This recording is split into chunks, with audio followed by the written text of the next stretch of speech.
Usahakan tekad kuat hatam Quran. Kanal imamu syafi'iyu yukhtimul qur'ana sittina marratan fi Ramadan. Imam Syafi'i menghatamkan 60 kali hatam di bulan Ramadan. Siang 30, malam 30. Imam Ahmad bin Hambal, Imam Hambali, satu kamar dengan Imam Syafi'i, satu kamar dengan Imam Abdurrahman bin Mahdi waktu sedang haji. Pulang dari Masjidil Haram, tidur satu kamar. Imam Ahmad bin Hambal, Imam Hambali tegak rukuk sujud, tegak rukuk sujud, tegak rukuk sujud sampai azan subuh. Pas mau berangkat ke masjid, Imam Syafi'i nanya, apa yang kau baca tadi? Kata Imam Hambali, aku menghatamkan Quran dalam tahajudku tadi malam.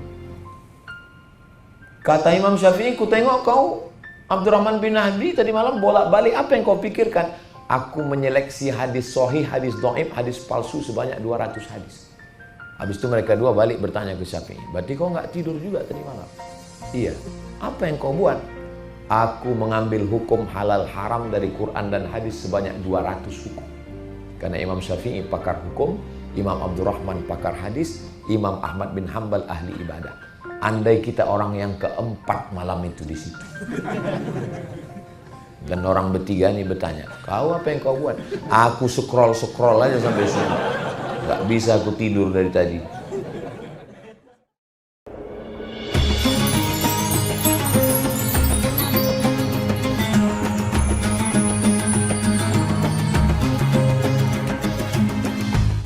Bismillahirrahmanirrahim. Assalamualaikum warahmatullahi wabarakatuh. Waalaikumsalam warahmatullahi wabarakatuh. Alhamdulillah, Allahumma salli ala Sayyidina Muhammad ibni Abdillah wa ala alihi wa sahbihi wa man tabi'ahu wa mawalah. Subhanaka la ilma lana illa ma'allamtana innaka antal alimul hakim. Rabbi syrah li sadri wa yassir li amri wa hlul uqdatan min lisani yafqahu qawli. Yang saya hormati keluarga besar Pertamina Hulu Rokan yang tidak dapat saya sebutkan satu persatu, insyaallah kita semua dimuliakan Allah Subhanahu wa taala. Amin ya rabbal alamin. Tema kita siang ini apa temanya? Ibadah maksimal, kinerja optimal. Jadi dibedakan antara ini ibadah, ini kinerja. Kalau ada orang berangkat dari rumahnya, masuk tempat kerja, bismillahi tawakkaltu 'alallah la haula wala quwata illa billah. Bekerja dia dengan niat lillahi ta'ala, maka pekerjaannya itu adalah ibadah. Mana dalilnya? Dalilnya at-tajir, pedagang, as-saduq, yang jujur, al-amin, amanah, ma'an nabiyyin, dia bersama dengan nabi-nabi, was-siddiqin, dia bersama dengan orang yang benar, was-syuhada, dia bersama dengan orang mati syahid, was-salihin, dia bersama dengan orang yang soleh. Itu menunjukkan pedagang yang jaga toko, bisnismen, dari mulai dia masuk sampai dia pulang, dia sedang beribadah. Karena buktinya dia sama dengan nabi, orang yang benar, orang mati syahid, dan orang soleh. Jadi kalau begitu, pekerjaan itu juga adalah ibadah. Orang yang menjadi kepala pemerintahan, presiden, bupati, gubernur, wali kota, maka dia sedang beribadah. Mana dalilnya? Waktu Nabi kirim surat ke Raja Romawi, Aslim taslam, masuk Islamlah kau akan selamat. Wa illa, kalau kau tidak masuk Islam, falaka dzambul arisiyin, maka semua dosa bangsa Eropa kau yang menanggung. Aslim, kalau kau masuk Islam, falaka ajrani, kau dapat 2 pahala. Jadi menjadi pemimpin juga ibadah. Makanya nanti ketika di akhirat, waktu dibangkitkan di padang mahsyar, 7 golongan yang dapat naungan. Golongan yang pertama yang dapat naungan, sab'atun yuzilluhumullahu fi dhillihi yawma la zilla illa zilluh, Ada 7 golongan yang dapat naungan pada saat itu tidak ada tempat bernaung kecuali hanya Allah. Yang pertama dapat naungan adalah imamun adil, pemimpin yang adil. Menjadi pemimpin ibadah, menjadi pedagang ibadah, menjadi pekerja ibadah. Jadi kalau begitu bekerja juga adalah ibadah. Jadi kalau begitu judul ini salah. Karena dia mau bagi dua. Apa kata dia judulnya tadi? Ibadah maksimal, kinerja optimal. Jadi dibaginya dua. Ini ibadah, ini kerja. Padahal dari penjelasan 3 dalil yang saya sebutkan tadi, bekerja itu adalah ibadah. Gara-gara membagi ini ibadah, ini kerja, itu makanya ada orang di saat beribadah dia sangat khusyuk, di saat bekerja dia sangat busuk. Karena menurut dia ini ibadah, ini enggak ibadah. Makanya waktu bekerja dia korupsi waktu, korupsi duit, dia buat haram, nanti bisa dicuci di Makkah. Akhirnya Pak Anu sedang di mana? Nangis di pintu Ka'bah. Ya Allah. Oh, udah selesai. Ini pemikiran sekuler. Ini yang buat judul ini sekuler.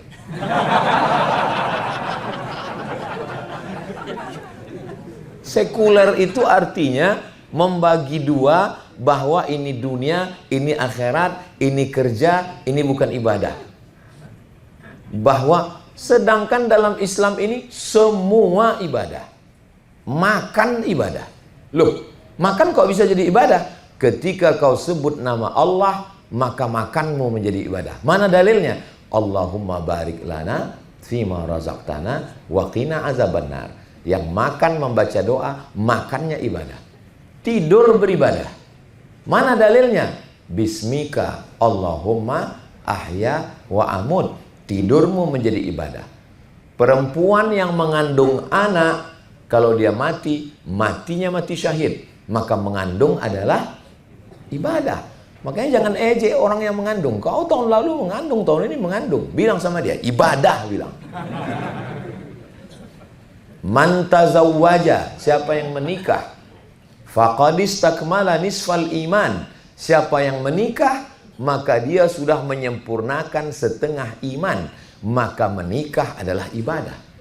Tapi pahami ini dengan baik. Soalnya ada laki-laki menikah dia diam-diam. Pas ditanya sama istrinya, kok kau menikah diam-diam? Menikah itu ibadah mah.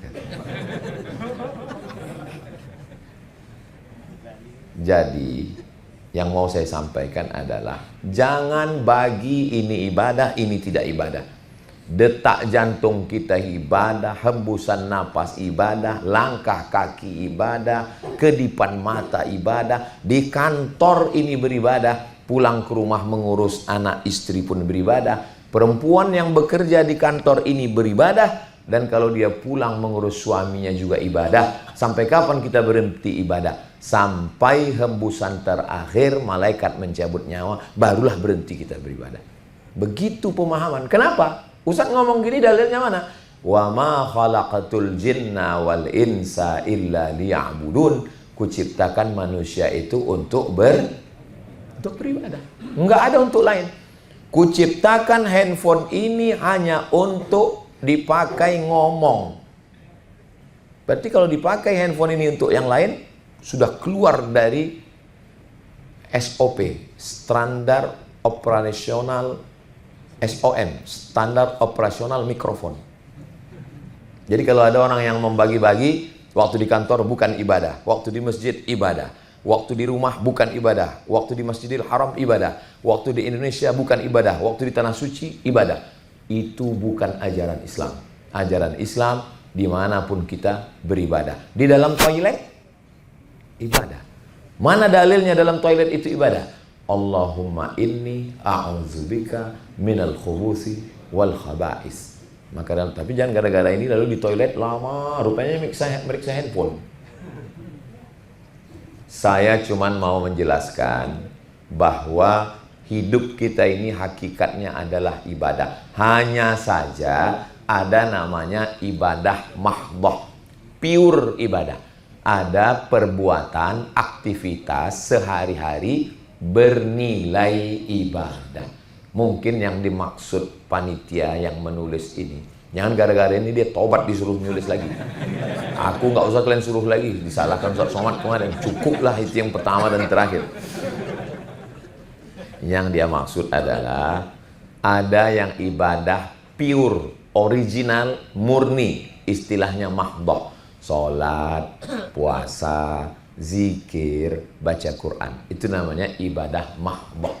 Ada namanya aktivitas sehari-hari yang kelihatannya bukan ibadah, tapi dia bernilai ibadah.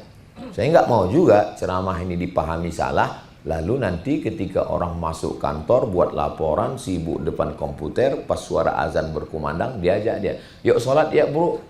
Ini juga ibadah. Kata siapa? Kata Ustaz Somad. Sesat dia itu katanya. Bagaimana menyeimbangkan antara ibadah yang pure, yang murni, yang original, yang mahdoh dengan aktivitas tadi seimbang. Karena banyak orang sekarang sibuk berangkat pagi, pulang petang, peras keringat, banting tulang, tunggang langgang, lintang pukang. Kepala jadi kaki, kaki jadi kepala, berangkat sebelum subuh, takut macet. Sampai di kantor, subuh melayang. Siang dikejar-kejar, bos atasan, zuhur hilang. Asar, meeting, hilang.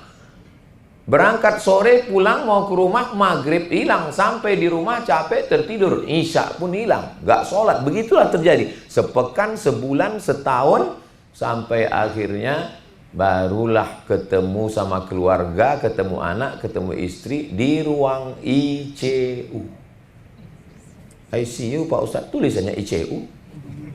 Apa? Kenapa disebut ruang itu disebut ICU? Karena mata udah terpejam. Kata istrinya, I see you, you don't see me. Jadi, bagaimana? Memang mantap judul siang ini. Begitu cara mengobati hati yang udah terluka. Apa kata dia? 3 kali udah aku tengok ya.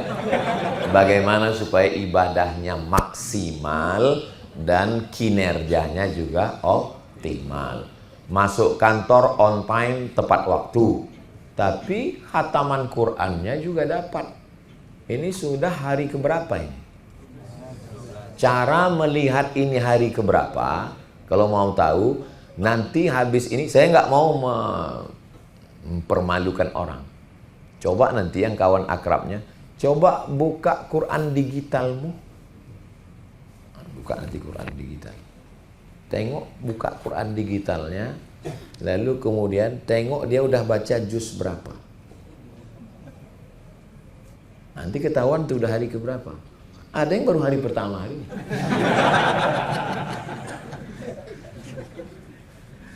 Oh nggak bisa Pak Ustadz, kerja ini ada yang modelnya pelayanan. Pelayanan itu dia nggak boleh baca Quran. Karena dia mesti standby nunggu orang. Nggak bisa dia baca Quran lalu orang disuruhnya ngantri panjang. Membaca Quran sunnah. Melayani orang banyak, digaji perusahaan, uang negara, uang pajak, uang tambang. Maka bekerja itu wajib. Kalau sampai gara-gara yang sunat dia meninggalkan yang wajib, haram perbuatannya, makan duit haram dia. Maka dia mesti standby, yang jenisnya pelayanan. Gak bisa dia menyia-nyiakan orang banyak. Tapi ada jenis pekerjaan yang bukan pelayanan. Artinya gak perlu dia standby. Pekerjaan ini kalau bisa kau lakukan 2 jam selesai, maka pekerjaanmu yang 8 jam, yang 6 jam kau bebas mau apa aja. Selesaikan 2 jam. Lebih cepat, lebih baik. Begitu selesai, ada waktu yang kosong, baca Quran. Baca Quran, baca Quran. Kenapa pembahasan pertama saya bahas Quran? Karena bulan ini syahrul Ramadan alladzi unzila fihil Quran.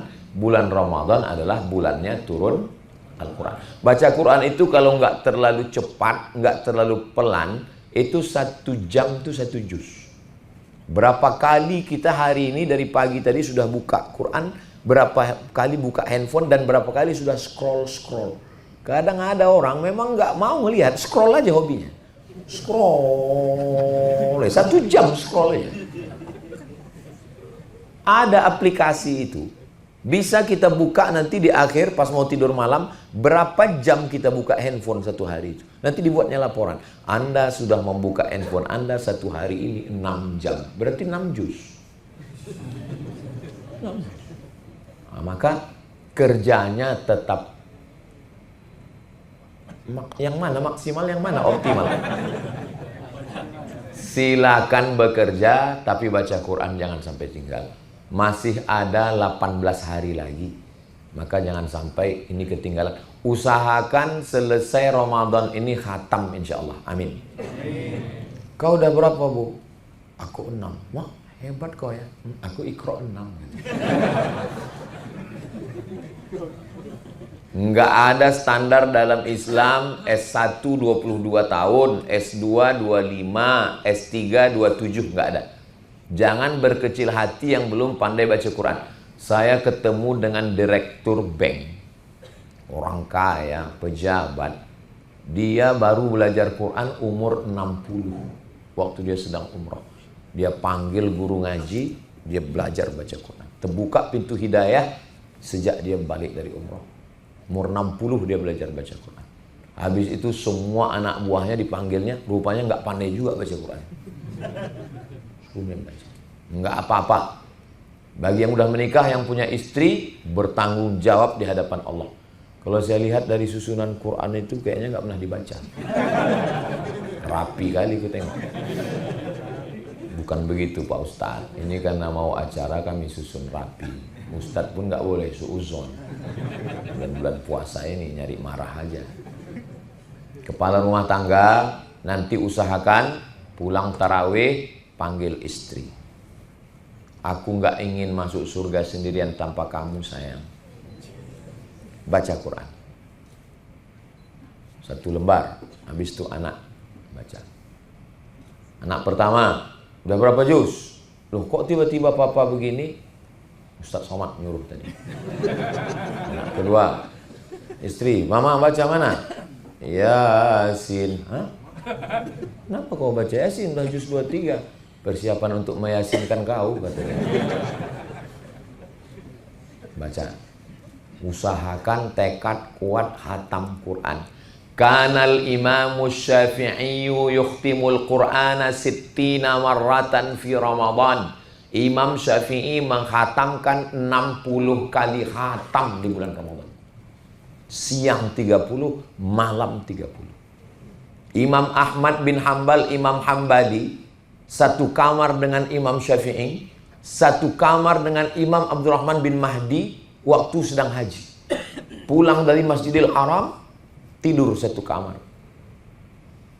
Imam Ahmad bin Hambal, Imam Hambali tegak rukuk sujud, tegak rukuk sujud, tegak rukuk sujud sampai azan subuh. Pas mau berangkat ke masjid, Imam Syafi'i nanya, apa yang kau baca tadi? Kata Imam Hambali, aku menghatamkan Quran dalam tahajudku tadi malam.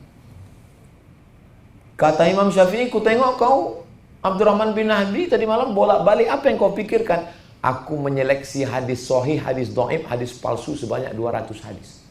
Habis itu mereka dua balik bertanya ke Syafi'i, berarti kau nggak tidur juga tadi malam? Iya. Apa yang kau buat? Aku mengambil hukum halal haram dari Quran dan hadis sebanyak 200 hukum. Karena Imam Syafi'i pakar hukum, Imam Abdurrahman pakar hadis, Imam Ahmad bin Hambal ahli ibadah. Andai kita orang yang keempat malam itu di situ. Dan orang bertiga ini bertanya, kau apa yang kau buat? Aku scroll aja sampai sini. Gak bisa aku tidur dari tadi. Bahwa semua waktu ini adalah ibadah. Maka baca Quran ini, bagi yang belum, jangan sangka nggak ada pahalanya kalau nggak khatam. Nggak apa-apa. Mau 1 juz pun sebulan ini nggak apa-apa. Yang penting mulai dulu. La aqulu alif lam mim harf. Alif lam mim nggak dihitung 1 huruf. Alif 1 huruf, lam 1 huruf, mim 1 huruf. Walikulli harfin asyru amsalihha. 1 huruf dibalas 10. Jadi kalau ada yang baca alif lam mim itu 30. Saya nggak lancar Pak Ustadz. Makin nggak lancar makin banyak pahalanya. Alhaakumut takasur, sedikit pahalanya. Tapi kalau nggak lancar, banyak pahalanya. Jangan kecil hati. Makanya karena nggak sanggup baca sendirian, ada istilah baca rame-rame, namanya tadarus. Kalau satu orang, tadrus. Kalau rame-rame, tadarus. Aku nggak sanggup sendiri bro, kita buat grup ya, 10 orang. Kau 1 lembar, kau 1 lembar, kau 1 lembar, 10 orang 1 juz. Nanti kita khataman bersama. Oh cocok, aku sendiri nggak bisa. Rame-rame, baca. Cuman kalau tadarus ini, kita memang mesti siap mental untuk disalahkan orang. Jangan tunjukkan ego kita. Yang atasan di situ, hilangkan egonya. Kalau enggak nanti kita ditegur 2 kali, aku ini atasan katanya. Nah, giliran siapa yang pertama? Ustaz Somad, baca Ustaz. Alif Lam Mim. Menurut guru tahsin kami itu bacanya enggak gitu Pak Ustaz. Alif Lam Mim. Saya ditegur, bangkitlah ego saya. Aku nih ustadz, berani kau negur aku. Aku di Mesir 4 tahun, di Maroko 2 tahun, S3 aku di Sudan. Ustadz, kalau cuma lama di Arab, onta lebih lama lagi. Nggak main kita untuk ego-ego dalam masalah baca Quran ini. Ada orang yang merasa nggak pernah salah baca Quran. Kenapa? Karena memang nggak berbunyi dia baca Quran. Anda pernah salah. Baca Quran bersuara. A'udzu. Dari mana kau belajar baca Quran? A'udzu. A'udzu. Za. Ada za, ada za, ada wa, ada ja. A'udzu billahi minas syaiton. Syaiton kau bilang. Kata setan nyebut nama aku pun kau salah. Mau masuk neraka, mau masuk surga pula kau kata setan. Ada sa, ada sya, ada tha, ada so. 4. Payah kali baca Quran nih Pak Ustadz. Terus waktu kau belajar bahasa Inggris kemarin mudah rupanya. Belajar bahasa Inggris kan tetap ada juga cara apa istilahnya bahasa Inggris? Pronunciation kan? Tulisannya tion. Kenapa kau baca session? Nation, United Nation. Workshop, shopping center. Kenapa pakai? Gimana kabar kesehatan kau hari ini? How about your health today? Kenapa ada health? Kenapa tak kau bilang health? Nah, ketawa orang Inggris di belakang. Ini kadang orang kalau ngaji ini kata dia, alah payah ini ngaji nih. Padahal waktu bahasa Inggris tetap juga dia. Mana mau orang Inggris nerima bahasa Inggris. Cobalah ikut tes TOEFL, Test of English Foreign Language. Bahkan ada beberapa huruf yang hilang sama sekali nggak dibaca. Knife.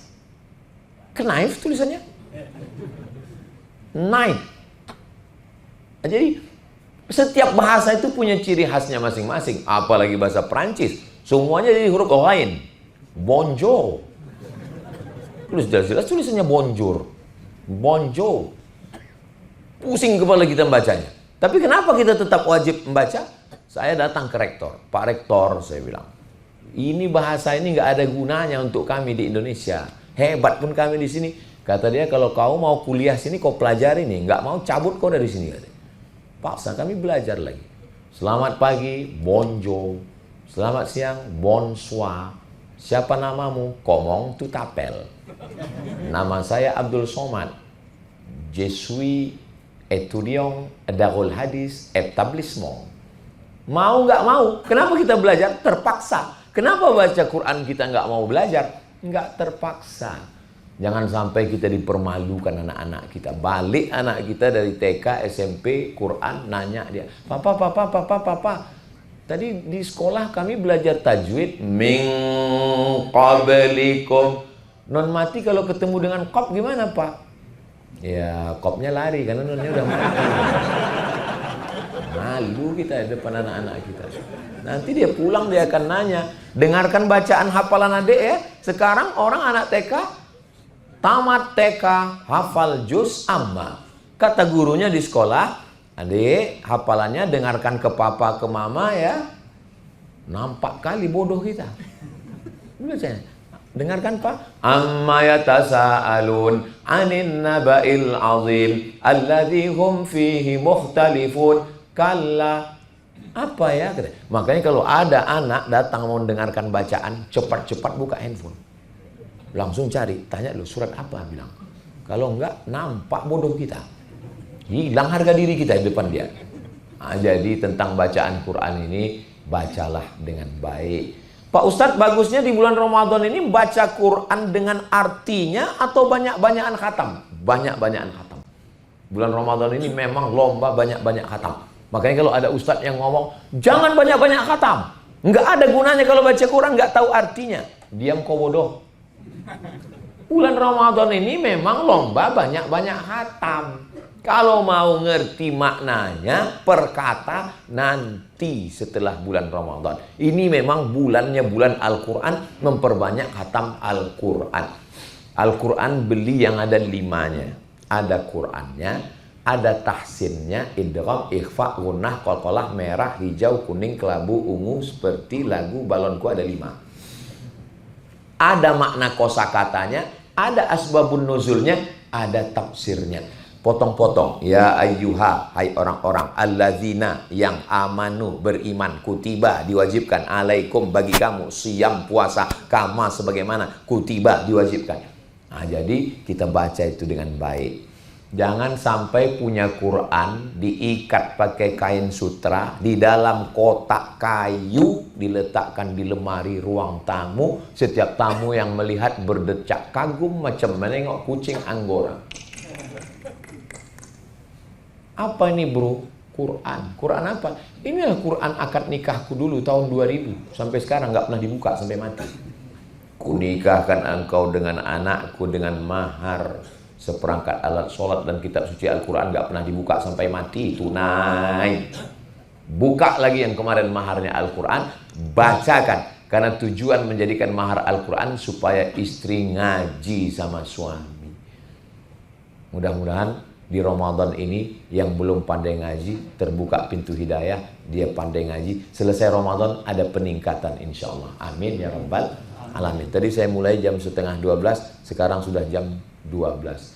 Ternyata ceramah di Pertamina ini cepat kali waktu berlalu. Entah perasaan saya aja karena mau pulang. Ini terakhir ceramah saya. Saya datang ke Jakarta, Jabodetabek, hari Kamis, Jumat, Sabtu, Ahad. Ini hari Senin. Inilah terakhir. Saya sangka tadi di ceramah terakhir ini udah habis baterai, udah nggak semangat lagi. Saya pikir tadi ceramahnya udah marilah kita ingat mati. Rupanya dikasihnya pula judul yang mantap kali. Ibadah maksimal, kerja optimal katanya. Udah serahlah. Ibadah pertama adalah baca Quran. Jangan sampai karena mau ngejar baca Quran lalu kerjanya kerja tetap tepat waktu, on time, semangat. Kenapa? Karena kerja juga adalah ibadah. Tapi jangan karena kerja adalah ibadah lalu nggak baca Quran. Dua-duanya dapat. Ibadah yang kedua adalah ibadah qiyamul lail malam. Usahakan maghrib berjamaah. Habis maghrib berjamaah pulang ke rumah makan. Buka puasa itu nggak usah banyak-banyak. Kurma 1, 3. Banyak sekarang orang sudah habis makan kurma itu udah nggak selera lagi. Aku nggak selera lagi makan nasi. Kenapa? Udah 3 tadi. Rupanya 3 kotak.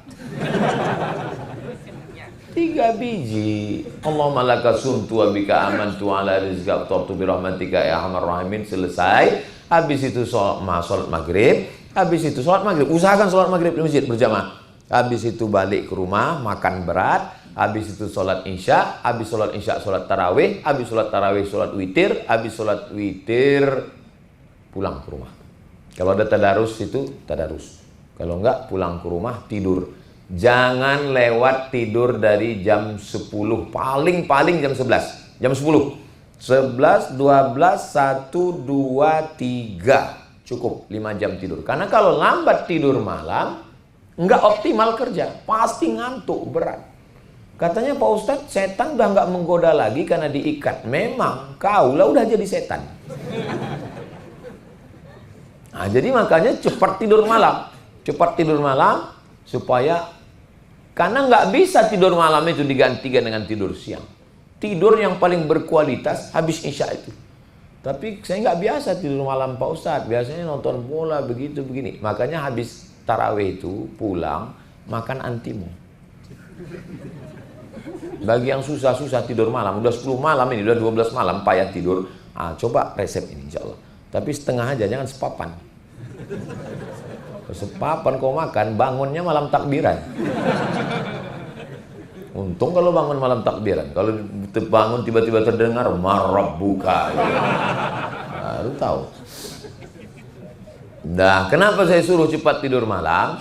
Supaya mudah bangunnya jam 3, setengah 4, lalu kemudian sholat lagi, sholat sunat wudhu, sholat sunat taubat, sholat sunat hajat, sholat sunat tahajud. Apakah urutannya mesti seperti ini? Enggak, terserah. Tapi yang wudhu itu iya, setelah sholat sunat wudhu, sholat sunat taubat, sholat sunat tahajud, sholat sunat hajat. Jangan witir lagi, karena sudah sholat witir. Karena kata Nabi, ibadah yang utama di Ramadan ini namanya ibadah qiyam. Qiyam itu artinya berdiri di waktu malam. Artinya nggak tidur. Tapi karena kita kerja, ada orang yang tahajud dari mulai isya sampai subuh tahajud. Tapi siangnya dia tidur. Pegawai Pertamina Hulu Rokan nggak bisa. Makanya, ya dapat 2 rakaat, jadilah. Tapi jangan dipotong video ini. Ada sekarang, ada orang hobinya motong video. Kemarin saya tonton di TikTok, dipotongnya video saya 3 detik. Kalau memang Allah itu maha penyayang, untuk apa Allah menciptakan neraka? Untuk kau lah kan. Pasti yang bagian itu dipotongnya. Saya takut dia dipotongnya, yang saya bilang 2 rakaat pun jadilah. Jadi diambilnya itu. Akhirnya tarawihnya 2 rakaat.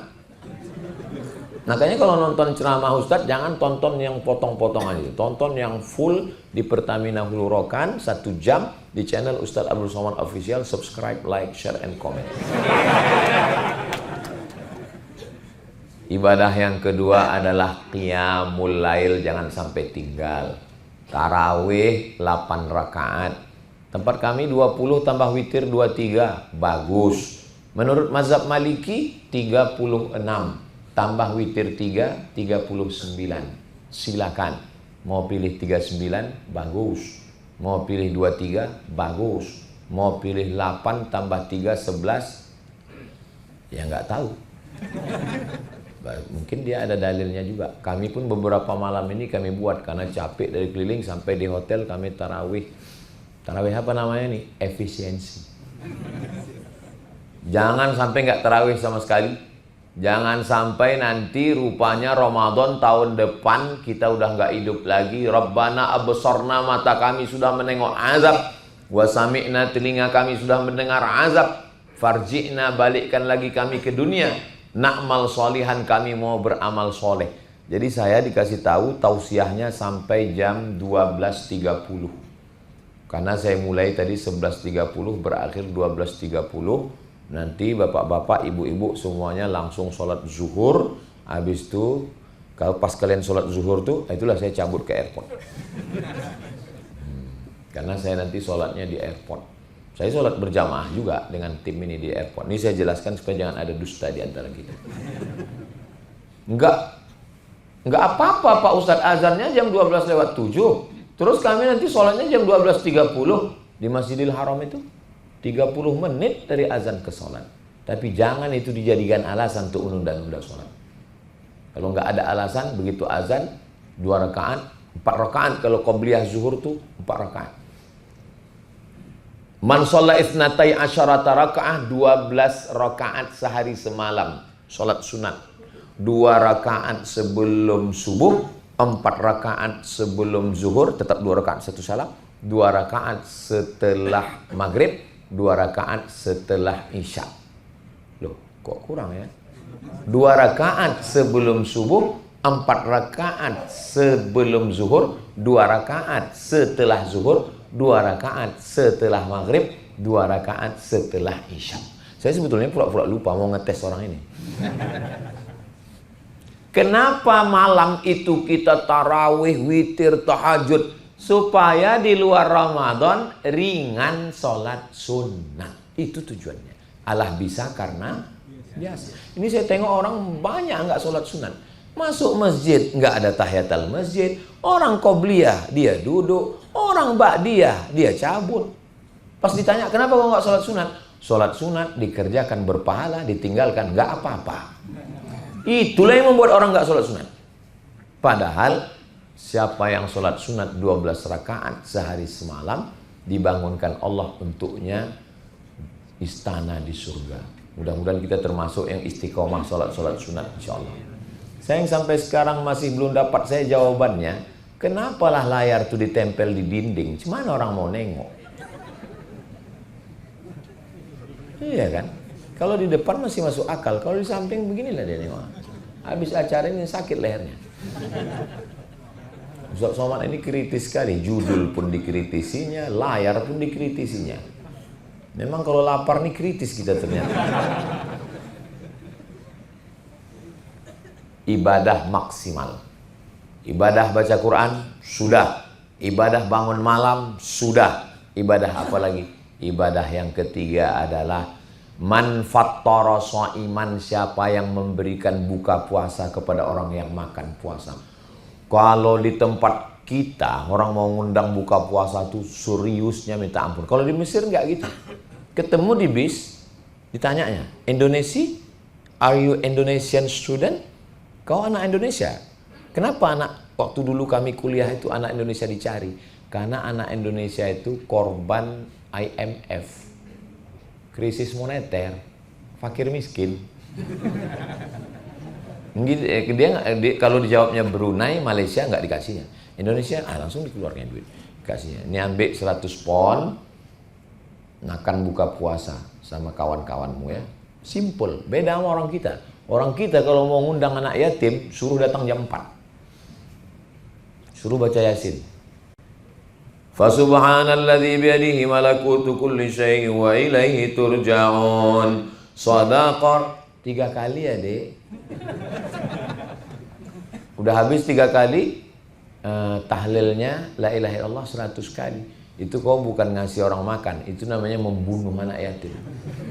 Makanya saya waktu kemarin acara berbagi 1000 porsi kami buat di depan Masjid Ajar Rohana, 1000 porsi. Itu nggak ada zikir panjang-panjang karena undangannya undangan makan.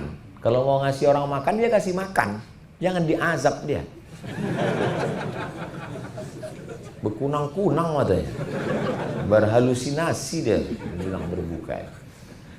Sampai berbisik anak yatim. Kalau diundang lagi sini kita wal awal wal akhiru kata dia. Ini yang pertama nanti Ustaz kita sumpah nih yang punya ini kata dia. Jangan persulit orang. Kita nih mau ngasih makan orang. Sebetulnya inti puasa ini apa? Inti puasa ini merasakan perasaan orang lain. Perasaan apa? Perasaan lapar. Nggak bisa lapar ini didefinisikan dengan kata. Kalau kita coba merangkai kata untuk mewakili rasa, kata terlalu miskin, bro.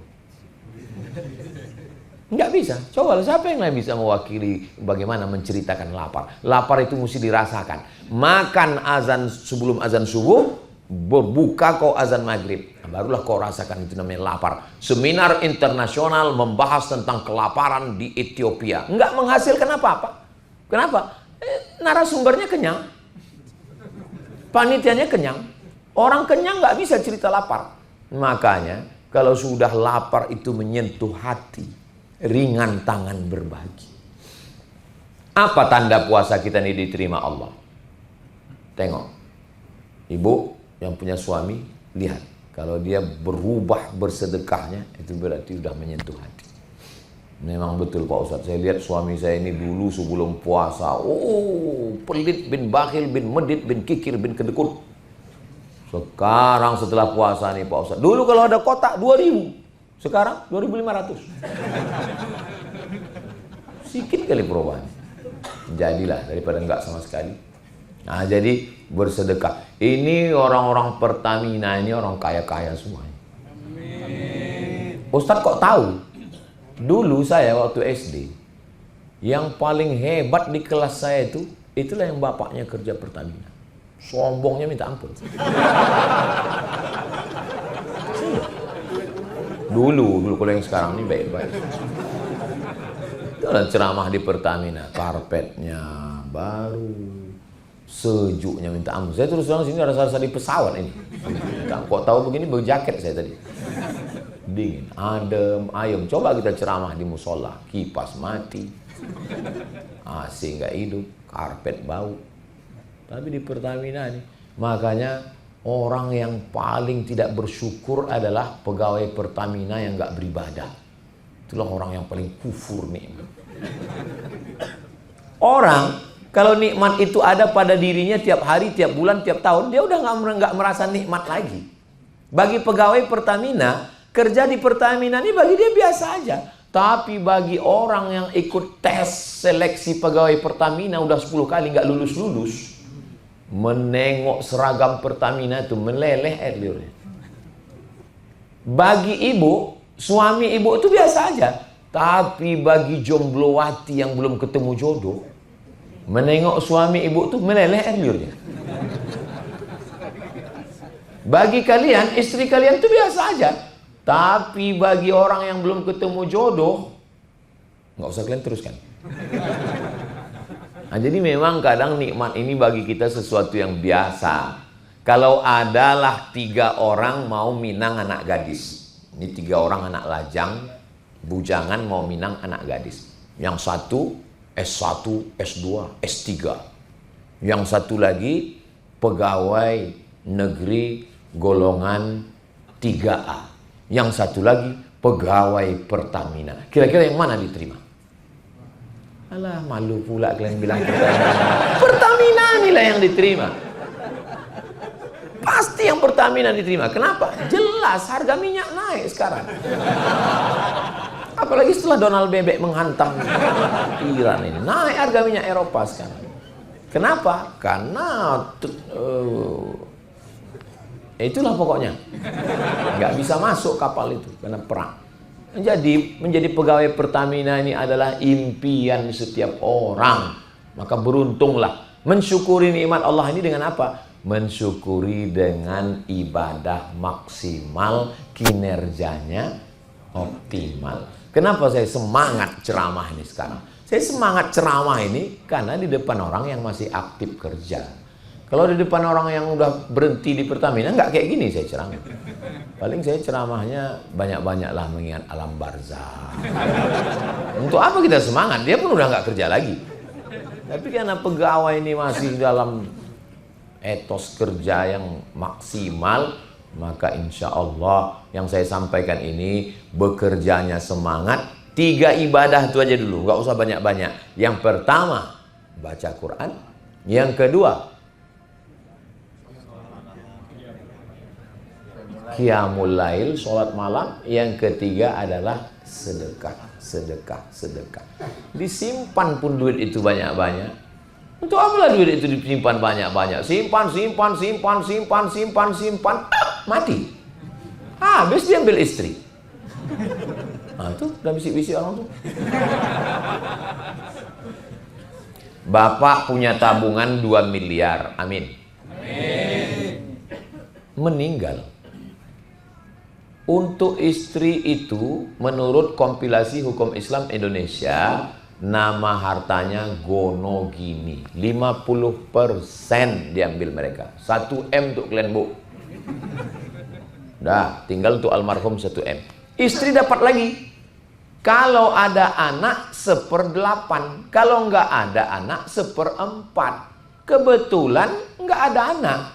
1/4 dapat 250 juta tambah 1 M. Berapa mereka dapat?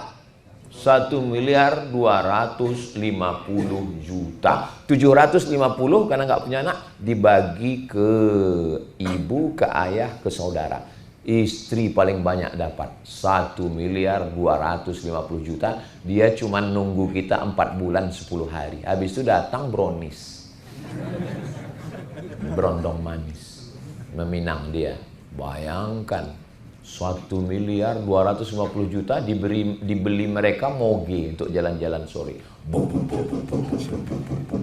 Pegangan pinggangnya nggak lepas. Ditanya sama suami yang baru itu, mana makam suami kau yang dulu yang meninggalkan warisan banyak? Nggak bisa lagi dia nunjuk makam kita pakai tangan, pakai kaki ditunjuk. Itu sana.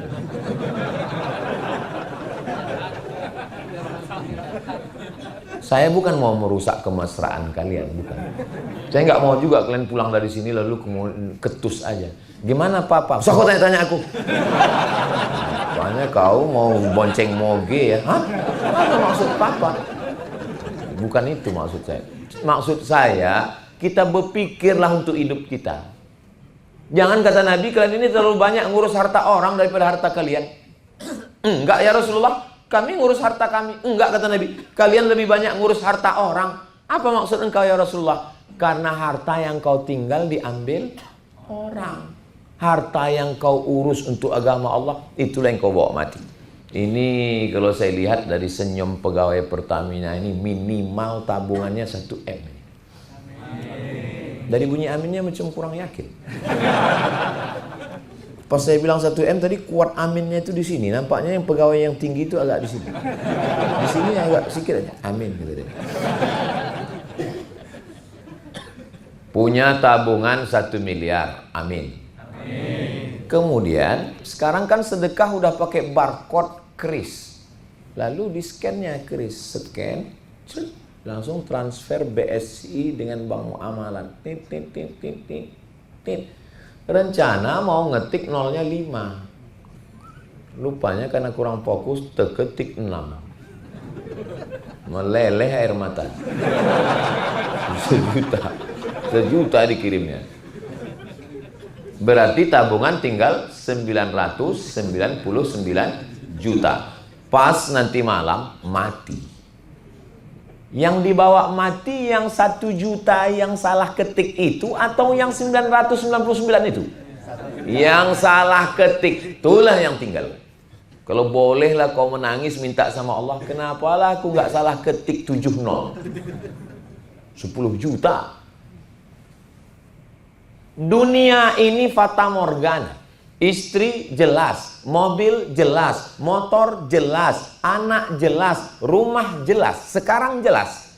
Alam kubur nggak jelas, sorga nggak jelas, neraka nggak jelas, malaikat nggak jelas. Tapi begitu sedetik nyawa keluar dari badan, yang nggak jelas itu menjadi jelas, yang jelas jadi nggak jelas.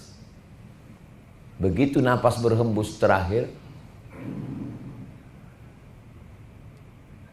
kan mati itu selalu disebut menghembuskan napas terakhir. Karena udah disembus, nggak bisa ditarik lagi.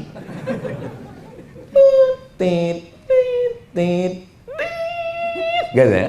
Itu nggak bisa ditarik lagi. Begitu keluar, yang kau bilang fata morgana, yang sekarang lagi nantang-nantang. Mana surga itu? Mana malaikat itu? Nggak usah dilayani dia. Nanti lama-lama nampaknya juga malaikat maut itu.